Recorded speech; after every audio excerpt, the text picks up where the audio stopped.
વિદ્યાર્થી મિત્રો, આજે આપણે પ્રકરણ 13 આપણે શા માટે માદા પડીએ છીએ એના વિશે અભ્યાસ કરીશું.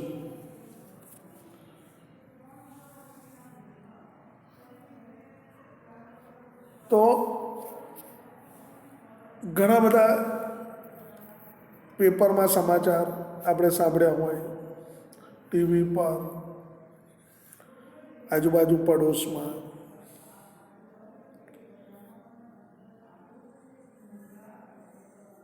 માણસ બીમાર પડે છે,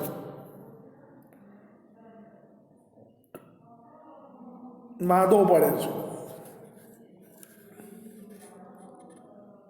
અને એના લીધે એના શરીર પર અસર થતી હોય છે, વીકનેસ આવી જતી હોય છે.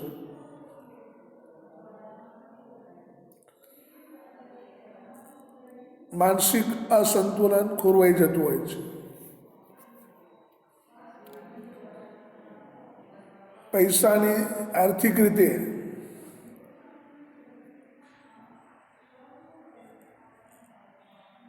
એની પરિસ્થિતિ કથળે છે. તો આ પાઠમાં આપણે આ પરિસ્થિતિનો સામનો કરવા માટે શું કરવું જોઈએ એના વિશે અભ્યાસ કરવાનો છે. તો ઘણી બધી વાતો તમે સાંભળી હશે. લાતુર, ભુજ, કાશ્મીર, આ બધા વિસ્તારમાં જે ધરતીકંપ આવેલો, ભૂકંપ આવેલો, ત્યાર પછી દરિયા કિનારે આવેલા વાવાઝોડા, ચક્રવાત વિશે સાંભળ્યું હશે. તો આવી બધી વિપત્તિઓ આપણી આજુબાજુ થયેલી હોય તો કલ્પના કરો કે લોકોના શ્વાસ પર કેવા પ્રકારની અસર થઈ હશે, કઈ કઈ અસરો પહોંચી હશે, કઈ કઈ સમસ્યાઓ એમને ઊભી થઈ હશે. તો એમના શ્વાસ પર અસર પડી હોય, એમના શ્વાસ સંબંધિત ઘણી બધી સમસ્યાઓ ઊભી થઈ હોય, આવું સાંભળ્યું હશે.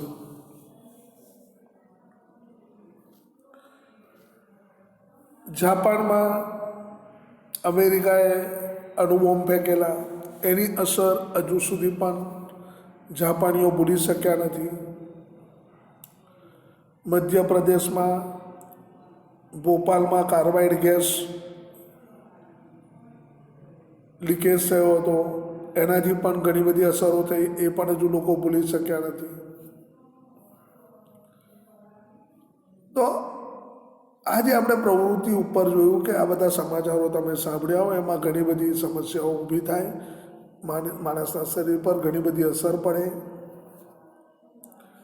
તો એના પરથી આપણને અનુભવ થાય કે માનવ સમુદાયમાં સ્વાસ્થ્ય તેમજ રોગ એક જટિલ સમસ્યા છે, જેના માટે એકબીજાને સંબંધિત અનેક કારકો જવાબદાર છે. આપણે એનો પણ અનુભવ કર્યો કે શ્વાસ અને રોગ એનો અર્થ તે સ્વયં ખૂબ જ જટિલ છે. જ્યારે આપણે પૂછીએ છીએ કે માદા પડવાનું કારણ શું છે અને તેને કેવી રીતે રોકી શકાય, તો આપણે તેઓની પૂર્વધારણાઓનો અર્થ સમજવો પડે. આપણને ખ્યાલ છે કે કોષ એ સજીવોનો પાયાનો એકમ છે. એમાં વિવિધ પ્રકારના રાસાયણિક પદાર્થો, પ્રોટીન, કાર્બોહાઈડ્રેટ, ચરબી, વિટામિન, લિપિડ વગેરે આવેલા છે. આપણને એવું લાગે કે કોષ સ્થાયી છે, પણ તે ખૂબ જ સક્રિય છે. તેઓમાં કોઈને કોઈ ક્રિયા હંમેશા થતી રહે છે. કોષ એક સ્થળેથી બીજા સ્થળે ગતિશીલ પણ હોય, તો ગતિશીલ હોય ત્યાં સુધી કે જે કોષોમાં ગતિ હોતી નથી તેઓ પણ કોઈને કોઈ સમારકામનું કાર્ય કરતા હોય છે. નવા નવા કોષોનું નિર્માણ થતું રહે છે. આપણા અંગો અથવા પેશીઓમાં ઘણી બધી વિશિષ્ટ ક્રિયાઓ ચાલતી જ હોય છે, ચાલુ ને ચાલુ નિરંતર હોય છે. જેમ કે હૃદયનું ધબકવું, ફેફસા શ્વાસોશ્વાસની ક્રિયા કરે છે,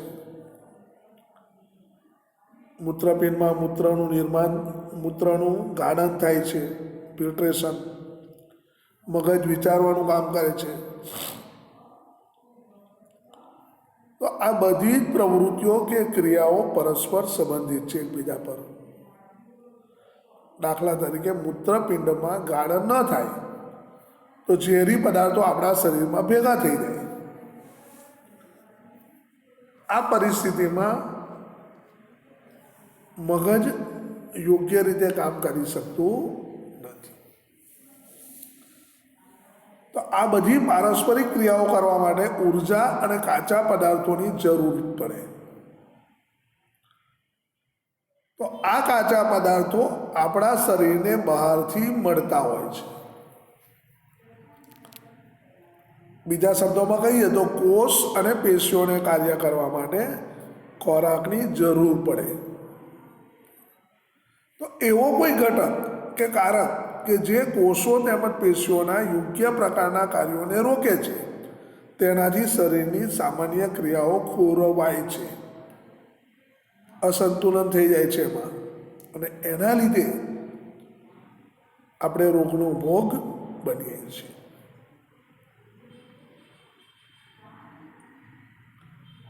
તો આગળના મુદ્દા પર આપણે જઈએ, સ્વાસ્થ્ય અને તેનું કંટાળવું. તો આપણા બધાએ સ્વાસ્થ્ય શબ્દ સાંભળેલો છે, વારંવાર એનો ઉપયોગ આપણે કરીએ. જેમ કે આપણે કહીએ કે મારા દાદીનું સ્વાસ્થ્ય સારું નથી, તબિયત સારી નથી. આપણા શિક્ષકો પણ એનો ઉપયોગ કરે. આપણને કહેશે આ તમારું વલણ શ્વાસપ્રદ નથી. તો આ શ્વાસ શબ્દનો અર્થ શું થાય? જો આપણે આ વિષય પર વિચાર કરીએ તો આપણને ખ્યાલ આવશે કે તેનો અર્થ સાજા થવા કે સાજા રહેવાથી છે. આપણે સારાપણાનો અર્થ અસરકારક શારીરિક ક્રિયા એવું વિચારીએ છીએ. અમારા દાદીને માટે બજારમાં જવું અથવા આડોશ પાડોશમાં જવા, યોગ્ય થવું, તે સારા શ્વાસનું પ્રતીક છે. દાદી બહાર જતા હોય ખરીદી કરવા અથવા આડોશ પાડોશમાં જઈને બેસતા હોય તો આપણને એવું લાગે કે સારું શ્વાસ છે. જો તેઓ આ કાર્ય કરવા યોગ્ય નથી તો આપણે કહીએ કે તેઓનું શ્વાસ નબળું છે, સારું નથી. એ જ રીતે તમારી ભણવાની ઈચ્છા હોય તો કહેવાય કે તમારી તબિયત સારી છે. પણ જો તમારી ભણવાની ઈચ્છા જ ના હોય તો કહીએ કે તમારી તબિયત સારી નથી. એટલે સ્વાસ્થ્ય એવી અવસ્થા છે જેને અંતર્ગત શારીરિક, માનસિક તથા સામાજિક કાર્ય કરવાની ક્ષમતા દ્વારા યોગ્ય પ્રકારે થાય.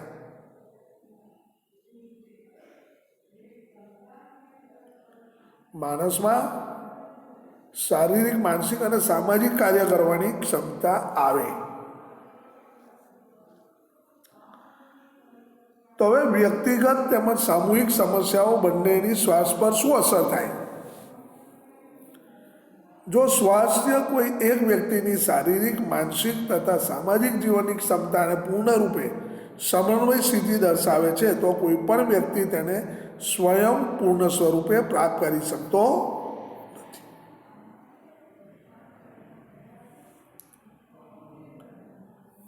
સંપૂર્ણ સ્વસ્થ રહી શકતો નથી. તો બધા સજીવોનું શ્વાસ તેમની આજુબાજુ અથવા એમની આસપાસનું પર્યાવરણ કેવું છે એના પર આધાર રાખે.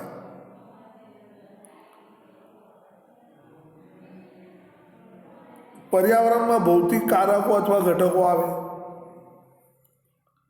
પર્યાવરણમાં પાયાના પરિબળો કે કારક કે ઘટક આવે, દાખલા તરીકે ચક્રવાત, વાવાઝોડું આપણા શ્વાસને અનેક રીતે નુકસાન પહોંચાડે. પણ તેનાથી પણ વધારે મહત્વપૂર્ણ એ છે કે માણસ સમાજમાં રહે છે.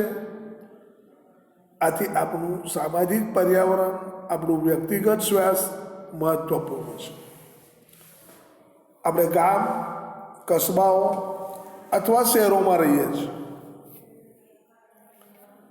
આવા સ્થાનોમાં આપણા ભૌતિક પર્યાવરણનું નિર્ધારણ પણ સામાજિક પર્યાવરણ દ્વારા જ થાય છે. ધારો કે કચરો ઉપાડવાવાળી વ્યક્તિઓ કચરાનો નિકાલ ના કરે તો શું થાય? પાણીના નળ આપણે સાફ ના કરીએ તો શું થાય? જો વધુ માત્રામાં કચરો ગલીઓમાં ફેંકવામાં આવે અથવા ખુલ્લા નાળામાં રોકાયેલા પાણીમાં તે સ્થિર પડેલો રહે તો એ ખરાબ શ્વાસની સંભાવના વધી જાય. એટલે સામુદાયિક સ્વચ્છતા એ પણ શ્વાસ માટેનું મહત્વપૂર્ણ પરિબળ છે. તો એના માટે ઘણી બધી પ્રવૃત્તિઓ છે. આપણી આજુબાજુ સ્થાનિક પ્રશાસન જેવા કે પંચાયત છે, નગર નિગમ છે, નગરપાલિકા છે, મહાનગરપાલિકા છે, એના દ્વારા સ્વચ્છ પાણી પૂરું પાડવા માટે શું ઉપાય કરેલ છે એની જાણકારી મેળવવી જોઈએ. આપણા મોહલ્લામાં બધા જ રહેવાસીઓને સ્વચ્છ પાણી મળે છે કે નહીં એ તપાસવું જોઈએ. આપણા સ્થાનિક પ્રશાસન દ્વારા મોહલ્લામાં ઉત્પન્ન થયેલા કચરાનો નિકાલ કેવી રીતે થાય છે એ જોવું જોઈએ. સ્થાનિક અધિકારી જે ઉપાય કરે એ ઉપાયો પૂરતા છે કે નહીં એ જોવું જોઈએ. જો ના હોય તો તેમાં સુધારણા માટે તમે કયો ઉપાય સૂચવી શકો એ વિચારવું જોઈએ. તમે તમારા ઘરમાં દૈનિક અથવા અઠવાડિયામાં ઉત્પન્ન થતા કચરાને ઘટાડવા માટે શું કરો એ વિચારવું જોઈએ. તો આવા ઘણા બધા મુદ્દાઓ આપણા સામે છે કે જે આપણે વિચારી શકતા. શ્વાસના માટે આપણને ખોરાકની જરૂરિયાત હોય છે. આ ખોરાકને મેળવવા માટે આપણે કામ કરવું પડે. એ માટે આપણે કામ કરવાનો અવસર શોધવો પડે. સારી આર્થિક પરિસ્થિતિ અથવા કાર્ય પણ વ્યક્તિને શ્વાસ માટે જરૂરી. સ્વસ્થ રહેવા માટે આપણે ખુશ રહેવું પડે.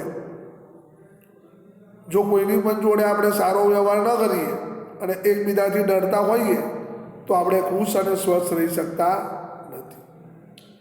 એટલા માટે વ્યક્તિગત સ્વાસ્થ્ય માટે સામાજિક સમાનતા અને સંવાદિતા ખૂબ જ જરૂરી.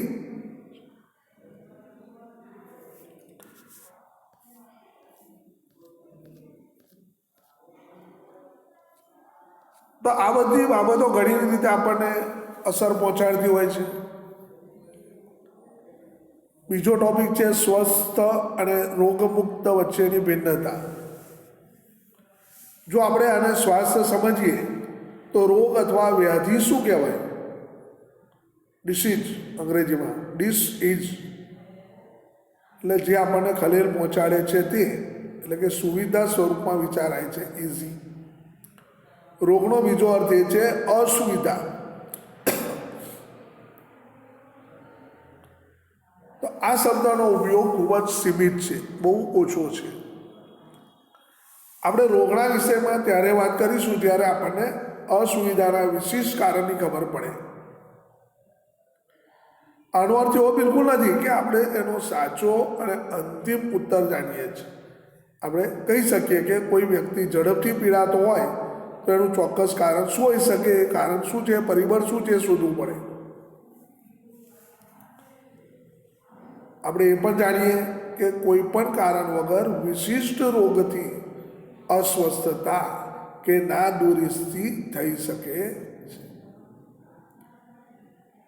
માત્ર કોઈ રોગ ન હોવાનો અર્થ એ નથી કે તમે સ્વસ્થ છો. કોઈ નાચનારી હોય નૃત્યાંગના, એના માટે શ્વાસનો અર્થ એ છે કે તે શિસ્તતાપૂર્વક પોતાના શરીરને વિષમ પરિસ્થિતિઓની મુદ્રાઓની અભિવ્યક્તિ કરી શકે. એ રીતે સંગીતકાર માટે આનો અર્થ એ થાય કે તે લાંબો શ્વાસ લઈ શકે, જેનાથી તે પોતાની વાંસળીમાં સૂરને નિયંત્રિત કરી શકે. આપણને આપણી વિશિષ્ટ ક્ષમતાને ઓળખવાનો અવસર કે તક મળે એ પણ શ્વાસ માટે આવશ્યક છે. એટલે આ રીતે આપણે કોઈ પણ રોગના લક્ષણો કે ચિહ્નોનો ફેલાવો થયા વગર પણ અસ્વસ્થ બની શકીએ છીએ. આ જ કારણ છે કે જ્યારે આપણે શ્વાસ માટે વિચારીએ ત્યારે આપણે સમાજ અને સમુદાય માટે વિચારીએ છીએ. જ્યારે આપણે રોગ વિશે વિચારીએ ત્યારે આપણે વ્યક્તિગત પીડા માટે વિચારીએ છીએ એવો અર્થ થાય. તો હવે રોગ અને તેના કારણો જોઈએ. રોગને કેવી રીતે ઓળખી શકાય? આપણે રોગના વિષયમાં હજુ વધારે વિચારીએ. પહેલું એ છે કે આપણને કોઈ રોગ થયેલો છે કેવી રીતે ખબર પડે, અથવા કેવી રીતે ખબર પડે કે શરીરમાં કંઈક ખોટું થઈ રહ્યું છે? તો આપણા શરીરની અંદર ઘણી બધી પેશીઓ છે. એ પેશીઓ આપણા શરીરના ક્રિયાત્મક અંગો અથવા અંગતંત્રોનું નિર્માણ કરે છે, જે શરીરના વિવિધ કાર્યો કરે છે. દરેક અંગતંત્રમાં વિશિષ્ટ અંગ હોય છે, તેનું વિશિષ્ટ કાર્ય હોય છે. જેમ કે પાચન તંત્ર, એમાં જઠર અને આંતરડું હોય, જે આપણા દ્વારા લેવાયેલા ખોરાકને પચાવે છે. સ્નાયુઓ અને અસ્થિઓથી બનેલા સ્નાયુ કંકાલ તંત્ર આપણા શરીરને સંભાળે છે અને શરીરના હલનચલન માટે મદદરૂપ થાય છે. તો જ્યારે કોઈ રોગ થાય છે ત્યારે શરીરના એક અથવા અનેક અંગો તેમજ તંત્રમાં ક્રિયા અથવા સંરચનામાં ખરાબી કે વિક્ષેપની સ્થિતિ જણાય છે. આ પરિવર્તન અથવા બદલાયેલી સ્થિતિ રોગના લક્ષણનું નિદર્શન કરે છે. રોગના લક્ષણ ખરાબ કે અસામાન્ય પરિસ્થિતિનો સંકેત આપે છે. આ રીતે માથાનો દુખાવો, ઉધરસ, ઝાડા થઈ જવા કે કોઈ ગામાંથી પરવું બહાર આવવું, આ બધા લક્ષણો છે. આ લક્ષણોથી કોઈને કોઈ રોગનું નિદાન થાય છે, પરંતુ એનાથી એ ખબર પડતી નથી કે કયો રોગ થયો છે. ઉદાહરણ તરીકે માથાના દુખાવાનું કારણ પરીક્ષાનો ભય અથવા મગજનો તાવ આવવાનું અથવા બીજી અનેક બીમારીઓમાંથી પણ કોઈ હોઈ શકે. રોગના ચિહ્ન એ છે કે જેનું ચિકિત્સક લક્ષણો અથવા ચિહ્નોને આધારે રોગનું નિદાન કરે. લક્ષણ અથવા ચિહ્ન કોઈ વિશેષ રોગના અનુસંધાને સુનિશ્ચિત સંકેત આપે. ચિકિત્સક રોગના સાચા કારણે જાણવા માટે લેબોરેટરીમાં કેટલાક પરીક્ષણ પણ કરાવી શકે છે, રિપોર્ટ કઢાવે. તો હવે તીવ્ર અને હઠીલા રોગો વિશે જોઈએ. રોગની અભિવ્યક્તિ વિભિન્ન હોઈ શકે અને સંખ્યાબંધ કે ઘણા કારકો પર નિર્ભર હોય. એમાંથી સૌથી વધારે સ્પષ્ટ કારક જેના દ્વારા રોગની તપાસ કે નિદાન થાય છે તે છે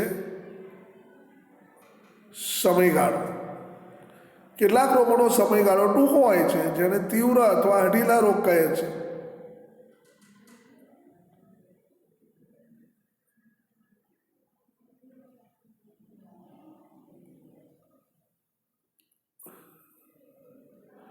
તો આપણે બધા અનુભવ્યું કે શરદી, ઉધરસ ખૂબ જ ઓછા સમયગાળા સુધી રહે છે. અન્ય રોગ એવા છે કે જેઓ લાંબા સમયગાળા સુધી અથવા જીવન પર્યંત રહે છે, મરીએ ત્યાં સુધી રહે છે. તો એવા રોગોને હઠીલા રોગ કહેવાય. એલિફેન્ટાઇસિસ અથવા હાથી પગાનો રોગ, બરાબર, ઘણા બધા રાજ્યોમાં કોમન છે આ. તો આના માટે પ્રવૃત્તિ કરવી જોઈએ. આસપાસના પર્યાવરણનું અવલોકન કરવાનું.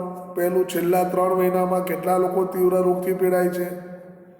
બીજું, છેલ્લા 3 મહિનામાં કેટલા લોકો અઢીલા રોગ થયા. ત્રીજું, તમારા પડોશના કુલ કેટલા લોકો અઢીલા રોગથી પીડાય છે. આ બધી તપાસ કરો તો ખ્યાલ આપણને આવે, સ્વાસ્થ્ય પર શું અસર થાય છે એ જાણી છે. તો હવે અઢીલા રોગ અને નબળું પ્રમાણ. જેમ કે આપણે કલ્પના કરી શકીએ કે તીવ્ર તથા હઠીલા રોગોથી આપણા શ્વાસ પર ભિન્ન ભિન્ન અસર થાય છે. કોઈપણ રોગ જો આપણા શરીરના કોઈપણ ભાગના કાર્યને અસર પહોંચાડી શકે છે તો તે આપણા સામાન્ય શ્વાસને પણ અસર પહોંચાડે છે. કારણ કે સામાન્ય શ્વાસ માટે શરીરના બધા અંગોને સામૂહિક કાર્ય કરવું તે આવશ્યક હોય છે. પણ તીવ્ર રોગ જે ખૂબ જ ઓછા સમય સુધી રહે છે તેઓ સામાન્ય અઢીલા રોગ આપણા શ્વાસને અસર પહોંચાડી શકે. દાખલા તરીકે શરદી ઉધરસના વિષય વિચારીએ. જો આપણને બધાને સમયાંતરે થતા હોય, આપણામાંથી અડધા કરતાં પણ વધુ લોકો લગભગ 1 અઠવાડિયામાં સાજા થઈ જાય.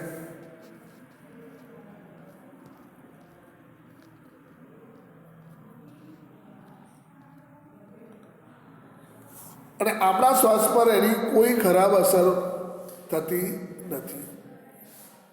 શરદી ઉધરસના કારણે આપણા વજનમાં પણ કોઈ ઘટાડો થતો નથી. આપણા શ્વાસોશ્વાસ વધતા નથી.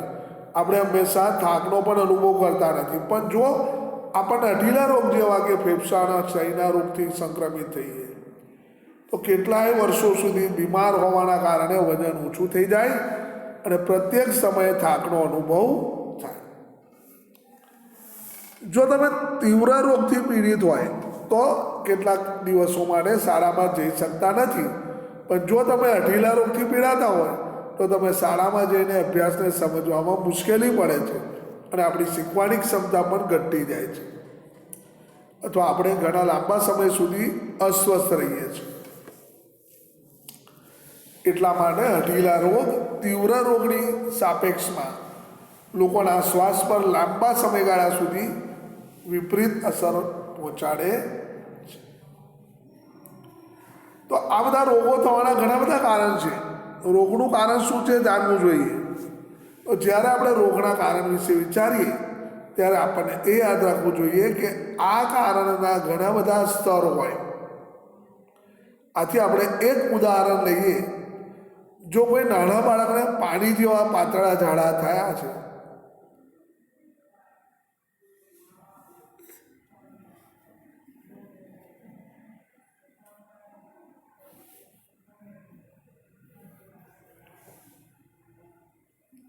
તો આપણે કહી શકીએ કે એનું કારણ વાયરસ છે. એટલા માટે રોગનું મુખ્ય કારણ વાયરસ છે એમ કહેવાય. પણ તેના પછીનો પ્રશ્ન એ છે કે વાયરસ ક્યાંથી આવ્યો. સમજી લો કે આપણને ખબર છે કે વાયરસ દૂષિત પાણી પીવાના કારણે આવ્યો, પણ અન્ય બાળકોએ તો દૂષિત પાણી પીધેલું છે.